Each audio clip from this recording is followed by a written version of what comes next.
Hi friends, എല്ലാവർക്കും സുഖമാണല്ലോ. അപ്പം ഞാൻ ഇന്നൊരു പുതിയൊരു ഡിഷുമായിട്ട് വന്നിട്ടുണ്ട്. പുതിയെന്ന് പറഞ്ഞാൽ ഈസി ആയിട്ട് നമ്മുടെ നാടൻ നെല്ലിക്ക നാടൻ സ്റ്റൈലിൽ എങ്ങനെയാണ് അച്ചാറിടുന്നത് എന്നുള്ളതും കൊണ്ട് എങ്ങനെ അച്ചാറിടുന്നത് എന്നൊരു റെസിപ്പി ആയിട്ടാണ് വന്നേക്കുന്നത്. അപ്പോൾ നമുക്കത് എങ്ങനെ ഉണ്ടാക്കുന്നതിന് വേണ്ടുന്ന സാധനങ്ങൾ എന്തൊക്കെയാണെന്ന് നോക്കാം. അപ്പം അതിന് വേണ്ടുന്ന മസാലകൾ എന്തൊക്കെയാണെന്നുള്ളതൊക്കെ നമുക്ക് നോക്കാം. അതിനു മുമ്പായിട്ട് എൻ്റെ ചാനൽ ആദ്യമായിട്ടാണ് എൻ്റെ ഫ്രണ്ട്സ് നിങ്ങൾ വാച്ച് ചെയ്യുന്നതെന്നുണ്ടെന്നുണ്ടെങ്കിൽ പ്ലീസ് നിങ്ങൾ എൻ്റെ ചാനൽ സബ്സ്ക്രൈബ് ചെയ്യണം കേട്ടോ. നിങ്ങൾ സബ്സ്ക്രൈബ് ചെയ്തെങ്കിൽ എനിക്ക് മുന്നോട്ട് പുതിയ പുതിയ വീഡിയോകൾ നിങ്ങൾക്ക് ഇടാൻ പറ്റുള്ളൂ, നിങ്ങൾക്ക് ഇട്ടുതരാൻ പറ്റുള്ളൂ, പിന്നെ എനിക്ക് മുന്നോട്ട് പോകാൻ പറ്റുള്ളൂ. നിങ്ങളുടെ സപ്പോർട്ടാണ് എനിക്ക് മുന്നോട്ട് എന്താ പറയുന്നത് എൻ്റെ ഈ യൂട്യൂബ് ചാനലിൻ്റെ മുന്നോട്ടുള്ള യാത്ര കേട്ടോ. അത് നമുക്കിനി അതിന് വേണ്ടുന്ന മസാലകൾ എന്തൊക്കെയാണെന്നുള്ളത് നമുക്ക് നോക്കാം.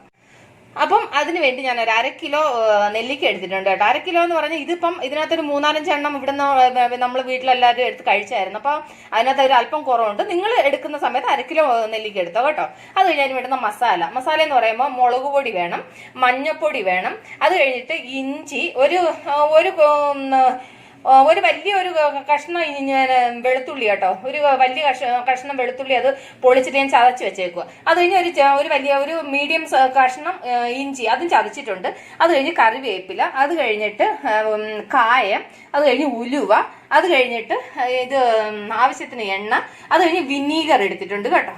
അത് കഴിഞ്ഞ് പിന്നെന്ന് വെച്ച് കഴിഞ്ഞാൽ കൊണ്ട് ഉപ്പെടുത്തു. അപ്പം അത് ഇത്രയും സാധനമാണ് നമുക്ക് എന്താ പറയുന്നത് നെല്ലിക്ക അച്ചാർ ഉണ്ടാക്കാൻ വേണ്ടുന്നത്. അപ്പോൾ ഞാനാണെങ്കിൽ ആദ്യം ഈ നെല്ലിക്ക ഉണ്ടല്ലോ അടുപ്പയിലോട്ട് വെള്ളം തിളയ്ക്കാൻ വെച്ചിട്ട് ആ വെള്ളം തിളയ്ക്കുമ്പം അതിനകത്തോട്ട് ഒരു അല്പം ഉപ്പിട്ടിട്ട് ഈ നെല്ലിക്ക വെള്ളത്തിലോട്ട് ഇടണം കേട്ടോ.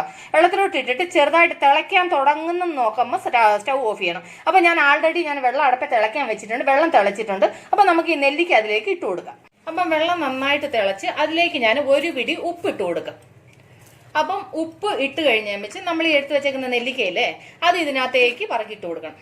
ഇതെല്ലാം ഞാനൊന്ന് ആദ്യം ഇട്ട് കൊടുക്കട്ടെ. കണ്ടില്ലേ? അപ്പൊ ഈ നെല്ലിക്ക ഇതിനകത്തോട്ട് ഇട്ട് കൊടുത്ത് ഇച്ചിരി ഒന്ന് എന്താ പറയുന്നത് തീ കൂട്ടി വെച്ചിട്ട് ഇത് ഫുള്ള് ഇങ്ങനെ തിളച്ച് തൂവരുത് കേട്ടോ. ജസ്റ്റ് ഇതൊന്ന് ഇത് നെല്ലിക്ക അതിനകത്ത് കിടന്ന് വെള്ളം ഇതൊന്ന് നന്നായിട്ടൊന്ന് തിളച്ച് കഴിയുമ്പോൾ അന്നേരം തന്നെ സ്റ്റൗ ഓഫ് ചെയ്യാം. ഞാൻ കാണിക്കാതെ ഇപ്പൊ എങ്ങനെയാന്ന്. അപ്പൊ കണ്ടില്ലേ, വെള്ളം തിളച്ചു. ഇനി ഞാൻ സ്റ്റൗ ഓഫ് ചെയ്യട്ടെ. എന്നിട്ട് നമുക്കൊരു പാത്രം വെച്ച് അടച്ചു വെക്കാം. എന്നിട്ടുണ്ടല്ലോ ഇത് നമുക്ക് ആണെന്നുണ്ടെന്നുണ്ടെങ്കിൽ ആ വെള്ളത്തിനകത്ത് ചൂടുവെള്ളത്തിൽ കിടന്ന് ആ നെല്ലിക്ക ഒന്ന് വേവട്ട്. വെന്ത് കഴിഞ്ഞിട്ട് അത് തണുത്ത് കഴിയുമ്പോൾ നമ്മൾ അന്ന് വെള്ളം ഊറ്റി മാറ്റിയിട്ട് ആ നെല്ലിക്ക എന്താ ചെയ്യണമെന്ന് അറിയാമോ, ഒരു 4ആയിട്ട് ചെറുതായിട്ടൊന്ന് നമ്മൾ അരിയണം. അപ്പൊ എന്നിട്ട് നമുക്ക് അതൊന്ന് ആദ്യം തണുത്തിട്ട് ഞാൻ അരിഞ്ഞിട്ട് കാണിക്കാം കേട്ടോ. കണ്ടില്ലേ, ഇതുപോലെ അരിയണം. ഇപ്പൊ ചെറുതായിട്ട് 4 പീസോ 5-6 പീസായിട്ട് നമുക്ക് നെല്ലിക്കയുടെ വലിപ്പത്തിനനുസരിച്ചിട്ട് അരിഞ്ഞാൽ മതി കേട്ടോ. ഇനിയൊന്നുമില്ല, ഇനി ഞാൻ സ്റ്റൗ കത്തിച്ച് പാൻ അടപ്പയിലോട്ട് വെക്കട്ടെ. അപ്പം പാൻ അടപ്പ വെച്ചു, പാൻ നന്നായിട്ട് ചൂടായി. ഇനി അതിലേക്ക് നമുക്ക് എണ്ണ ഒഴിച്ചു കൊടുക്കാം. ഞാൻ ഇതിനകത്താണെന്നുണ്ടെന്നുണ്ടെങ്കിൽ ഒരു ചെറിയ ബൗളിന് 1 ബൗൾ എണ്ണ എടുത്തു കേട്ടോ. അപ്പോൾ അച്ചാർ ഉണ്ടാക്കുമല്ലേ, അച്ചാറിനാകുമ്പോൾ ഇച്ചിരി എണ്ണ ഇച്ചിരി മുമ്പോട്ട് നിൽക്കണം. അപ്പോൾ ഈ എണ്ണ ചൂടാകുമ്പോൾ ഇതിലേക്ക് നമുക്ക് കടുക് ഇട്ട് കൊടുക്കാം. അപ്പം കടുക് ഇട്ട് കൊടുത്തു. അപ്പോൾ എന്താ പറഞ്ഞത്, കടുക് നന്നായിട്ടൊന്ന് പൊട്ടട്ടെ. അപ്പം കടുക് നന്നായിട്ട് പൊട്ടി. എന്നിട്ട് തീ കുറച്ച് വെച്ചിട്ട് അതിലേക്ക് കറിവേപ്പില ഇട്ട് കൊടുക്കണം. എന്നിട്ട് അതിലേക്ക് ചതച്ച് വെച്ചേക്കുന്ന വെളുത്തുള്ളി ഇട്ട് കൊടുക്കണം. എന്നിട്ട് അതിലേക്ക് ചതച്ച് വെച്ചേക്കുന്ന ഇഞ്ചി ഇട്ട് കൊടുക്കണം. ഇനി ഇത് നന്നായിട്ട് നമുക്കൊന്ന് മൂപ്പിക്കാം. അപ്പോൾ അത് ഇഞ്ചി വെളുത്തുള്ളിയെല്ലാം നന്നായിട്ട് മൂത്തിട്ടുണ്ട്. ഇനി അതിലേക്ക് ഞാനൊരു 2.5 സ്പൂണ് മുളക് പൊടി എടുത്തിട്ടുണ്ട്. അപ്പോൾ അത് അതിനകത്തൊട്ടേക്ക് ഇട്ട് കൊടുത്തു കേട്ടോ. അത് കഴിഞ്ഞ് വെച്ച് ഒരു തീ കുറച്ച് വെക്കണേ. അത് കഴിഞ്ഞിട്ട് ഒരു 1/2 ടീസ്പൂണ് മഞ്ഞൾപ്പൊടി ഇട്ട് കൊടുത്തു.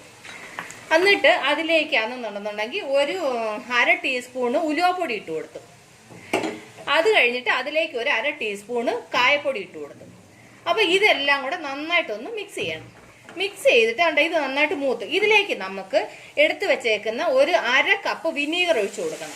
വിനീഗർ ഒഴിച്ചിട്ടുണ്ടല്ലോ ഇത് ഇതിനകത്ത് കിടന്ന് നന്നായിട്ടൊന്ന് തിളച്ചൊന്ന് കുറുകണം. കാരണം ചിലവരൊക്കെ ആണെങ്കിൽ വിനീഗർ ഒഴിച്ചിട്ടങ്ങ് ഓഫ് ചെയ്യുക. അത് അങ്ങനെ ചെയ്യാൻ പാടില്ല. ഇത് നന്നായിട്ടുണ്ടല്ലോ ഈ മസാലയ്ക്കകത്ത് കിടന്ന് ഈ വിനീഗർ ഇതും കൂടെ നന്നായിട്ടൊന്ന് കുറുകണം. അപ്പം കണ്ട ഇത് നന്നായിട്ട് കുറുകി. ഇനി നമ്മൾ ഇതിനകത്ത് അയച്ചിട്ട് ഉപ്പ് ചേർത്തിട്ടില്ല. ഉപ്പ് ചേർന്ന് ഞാൻ പരളുപ്പാണ് ചേർക്കുന്നത്. അപ്പം ഞാൻ ആൾറെഡി നെല്ലിക്ക വേവിക്കാൻ നേരത്തെ വെള്ളത്തിനകത്ത് ഉപ്പിട്ടാണ് നെല്ലിക്ക ഞാൻ വേവിച്ചത്. അപ്പം ഞാൻ കുറച്ച് പരളുപ്പ് കുറച്ചും കൂടി ഇട്ടിട്ടുണ്ട് കേട്ടോ. അപ്പോൾ എന്നിട്ട് അത് നന്നായിട്ടൊന്ന് മിക്സ് ചെയ്യണം. മിക്സ് ചെയ്ത് കഴിയുമ്പോൾ ഇതിനകത്ത് ഒരു 2 മിനിറ്റ് ഇത് കിടന്ന് ഒന്ന് ഇതിനകത്തൊന്ന് മെൽറ്റായിട്ട് ഉപ്പ് ഇതിനകത്തൊന്ന് മിക്സ് ആവട്ടെ കേട്ടോ. അപ്പോൾ ഉപ്പ് എല്ലാം ഇതിനകത്ത് മിക്സായി എല്ലാം റെഡി ആയിട്ടുണ്ട്. ഇനി ഇതിലേക്ക് നമുക്ക് ഞാൻ തീ കുറച്ച് വെച്ചേക്കുവാണേ. എന്നിട്ട് ഇതിലേക്ക് നമുക്ക് അരിഞ്ഞ് വെച്ചേക്കുന്ന നെല്ലിക്ക ഇട്ട് കൊടുക്കാം. എന്നിട്ടുണ്ടല്ലോ ഈ നെല്ലിക്ക എന്നുണ്ടെന്നുണ്ടെങ്കിൽ ഈ അരപ്പിന്റെ കൂടെ നന്നായിട്ട് അങ്ങ് മിക്സ് ചെയ്യണം. ഇത്രേ ഉള്ളൂ. അച്ചാർ, നെല്ലിക്ക അച്ചാർ എത്ര ഈസി ആയിട്ട് കണ്ടില്ലേ? നെല്ലിക്ക അച്ചാർ റെഡിയായി. എത്ര ഈസി ആയിട്ട് ഉണ്ടാക്കാൻ പറ്റുന്ന വെച്ചാൽ എല്ലാവർക്കും അറിയുന്നവരുണ്ടാവും. എന്നാലും എന്താ പറയുന്നത്, നല്ല ഈസി ആയിട്ട് എളുപ്പത്തിൽ ചെയ്യാൻ പറ്റുന്ന ഒരു സംഭവം കേട്ടോ. കാരണം വെച്ചാൽ നമ്മളിത് വേവിച്ചും കൂടെ ഇതിനകത്ത് നമ്മൾ വേവിച്ചിട്ട് അരിഞ്ഞിട്ടത് കൊണ്ടുണ്ടല്ലോ നമുക്ക് കുറേ ദിവസം എന്താ പറയുന്നത് വെച്ച് അത് ഇതാവട്ടെ ഒന്നും നോക്കേണ്ട കാര്യമില്ല. നമുക്കാണെന്നുണ്ടെങ്കിൽ ഇത് അച്ചാറായ ഉടനെ നമുക്ക് കഴിക്കാനെ കൊണ്ട് എടുത്ത് യൂസ് ചെയ്യാം. എന്നാൽ നിങ്ങൾ ഇതിന് ഉപ്പ് നോക്കിക്കോണേ കേട്ടോ. ഉപ്പ് നോക്കിയിട്ട് നിങ്ങൾക്ക് ഉപ്പ് കുറവെന്ന് തോന്നുന്നുണ്ടെങ്കിൽ ഒരല്പം കൂടി ഉപ്പ് ഇട്ട് കൊടുക്കണം കേട്ടോ. അപ്പോൾ ഞാൻ സ്റ്റൗ ഓഫ് ചെയ്ത് എല്ലാം റെഡിയായി. ഇനി ഞാനിതൊന്ന് സെർവിങ് പ്ലേറ്റിലോട്ട് മാറ്റട്ടെ കേട്ടോ. അപ്പോൾ കണ്ടില്ലേ, നല്ല ടേസ്റ്റി ആയിട്ടുള്ള നെല്ലിക്ക അച്ചാർ റെഡിയായി. എല്ലാവരും ട്രൈ ചെയ്ത് നോക്കണം കേട്ടോ. ഇനി ആരും എൻ്റെ കൂട്ടുകാർ നെല്ലിക്ക ഇട്ടോ അയ്യോ എങ്ങനെ ഇത് അച്ചാർ ഇടുന്നത് എനിക്ക് അറിയില്ലല്ലോ എന്ന് പറയരുത് കേട്ടോ. ഇതൊരു എന്താ പറയുന്നത്, നെല്ലിക്ക കിട്ടിയാൽ എല്ലാവരും അച്ചാർ ഇടണം. അപ്പോൾ ഇതെല്ലാവരും ട്രൈ ചെയ്യണം കേട്ടോ. ട്രൈ ചെയ്തിട്ട് എൻ്റെ ഈ അച്ചാർ, നെല്ലിക്ക അച്ചാർ നിങ്ങൾക്ക് ഇഷ്ടപ്പെട്ടെങ്കിൽ നിങ്ങളുടെ ഫ്രണ്ട്സിനൊക്കെ ഷെയർ ചെയ്യണം കേട്ടോ. അതുപോലെ തന്നെ ലൈക്ക് അടിക്കണം. അതുപോലെ പിന്നെ എന്താ പറയുന്നത്, നിങ്ങളുടെ കമൻറ്റ്, അതുപോലെ നിങ്ങൾ അച്ചാർ ഉണ്ടാക്കിയിട്ട് ശരിയായോ ഇല്ലയോ എങ്ങനെ ഉണ്ടായിരുന്നു എന്നൊക്കെ ഉള്ള കമൻറ്റും പറയണം കേട്ടോ. അപ്പോൾ ഇതുവരെ എൻ്റെ വീഡിയോ വാച്ച് ചെയ്തതിന് ഒരുപാട് താങ്ക്സ് കേട്ടോ.